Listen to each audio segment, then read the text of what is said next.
Magandang umaga mga kaibigan. Ang ating pong pag-uusapan ngayon ay tungkol sa mga intrimitidang stepmother or stepfather.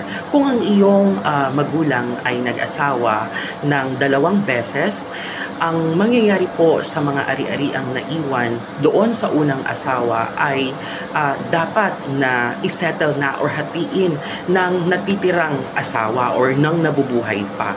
So ngayon, kung halimbawa ang nanay mo ay namatay, ang tatay mo na lang ang natira. So, kailangan niyang ayusin yon sa loob ng 1 taon upang sa ganon ay maaari na siyang makapag-asawa ulit sa pangalawang pagkakataon ng papasok sa isang conjugal property regime or magiging conjugal yung property niya kasama ng pangalawang asawa. Ngayon, kung hindi niya po yun naayos at magpapakasal siya kaagad pagkatapos ng 1 taon, ay automatic pong separation of property ang mangyayari. So kung meron tayong mga stepfather or stepmother na pinapakialaman yung ari-arian ng ating magulang na namatay sapagkat sinasabi niya siya ay kasal ngayon sa pangalawang pagkakataon, hindi po yan maaari sapagkat hiwalay ang ari-arian ng 2 tao kapag sila ay nagpakasal sa pangalawang pagkakataon.